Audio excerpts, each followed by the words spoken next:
सुप्रभात बच्चों, आज हम आपकी पाठ्य पुस्तक हिंदी के पाठ 4 का अध्ययन करेंगे जिसका शीर्षक है वाक्य विचार। तो चलिए पाठ को पढ़ते हैं और जानते हैं वाक्यों की किस प्रकार से रचना की जाती है, वाक्य क्या होते हैं। पढ़ते हैं पाठ को और जानते हैं सभी बातों को। अच्छी प्रकार से पाठ को शुरू करते हैं। पाठ 4 वाक्य विचार। मदारी तमाशा दिखा रहा है, खरगोश गाजर खा रहा है। उपरोक्त शब्द समूह को पढ़ने पर बात पूरी तरह समझ आ रही है क्योंकि इनमें शब्दों को सही स्थान पर रखा गया है, अतः ये वाक्य है। हमने 2 वाक्य पढ़े, मदारी तमाशा दिखा रहा है, खरगोश गाजर खा रहा है। तो यहाँ पर बहुत सारे शब्दों को एक समूह में व्यवस्थित किया गया है, लेकिन इस प्रकार से व्यवस्थित किया गया है कि जो बात है वो अच्छी प्रकार से समझ में आ रही है, इसीलिए यह वाक्य है।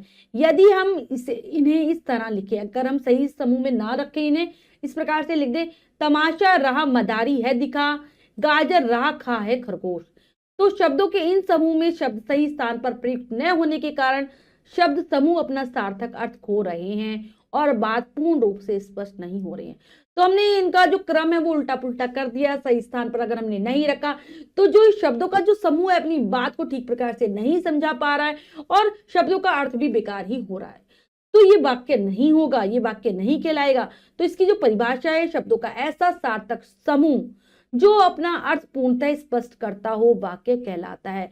तो शब्दों के ऐसे ही सार्थक समूह को, यानी कि अर्थ जो दे, ऐसे समूह को ही हम वाक्य कहते हैं जो पूरी तरीके से अपने अर्थ को स्पष्ट करने की यानी कि समझाने का सामर्थ्य रखता है।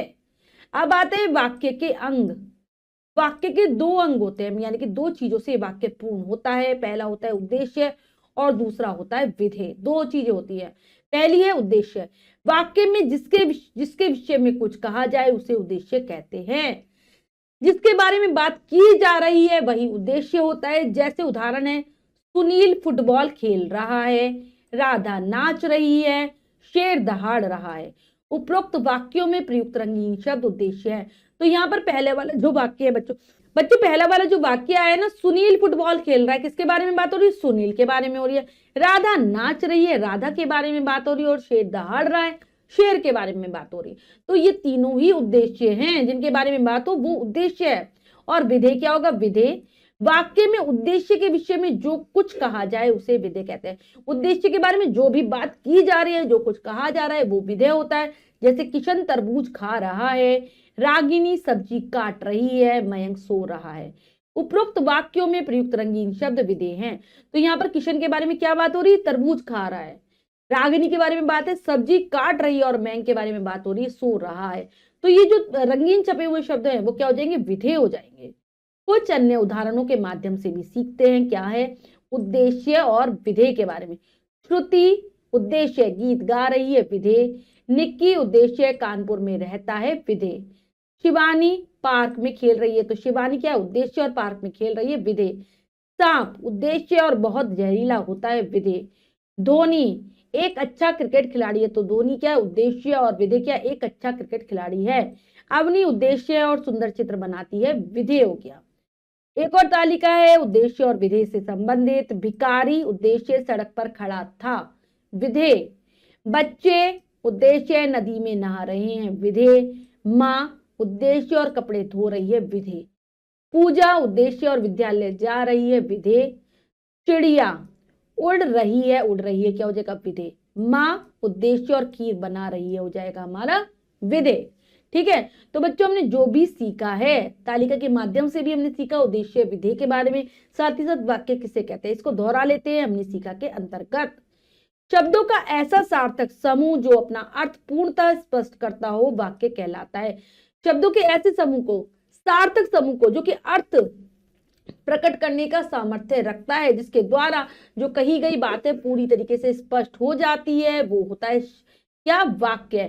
वाक्य के 2 अंग होते हैं, उद्देश्य एवं विधेय। ये 2 चीजों से वाक्य पूर्ण होता है, उद्देश्य से और विधेय से। वाक्य में जिसके विषय में कुछ कहा जाए उसे उद्देश्य कहते हैं। जिसके बारे में बात हो रही है उद्देश्य है, और जो बात कही जा रही है वाक्य में उद्देश्य के विषय में जो कुछ कहा जाए उसे विधेय कहते हैं। जो बात कही जा रही है उद्देश्य के विषय में वही है विधेय।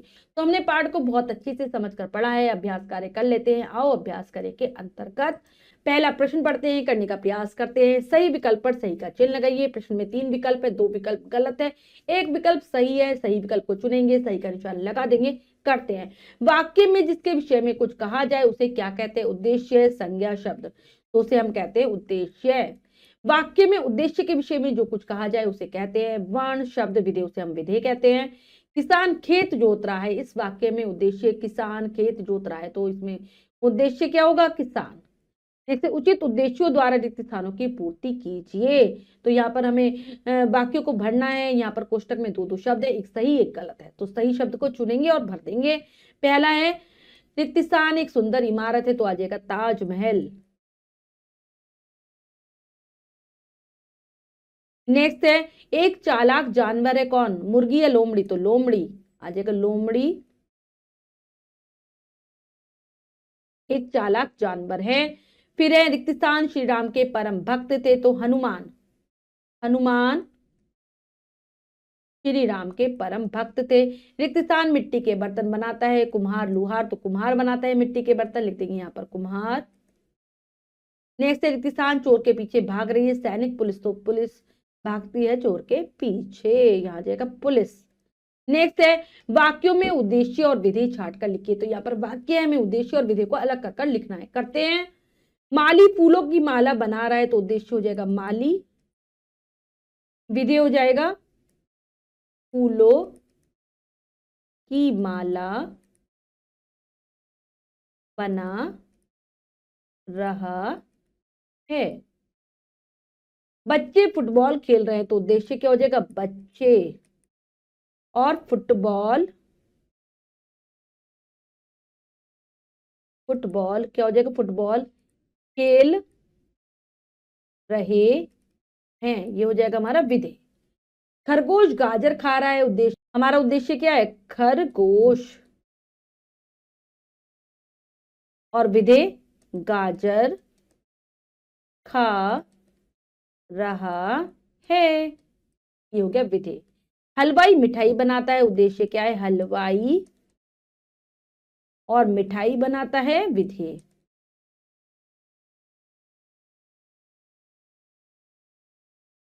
हाथी विशाल जानवर है, हाथी क्या हो जाएगा? उद्देश्य और विशाल जानवर है, विधेय।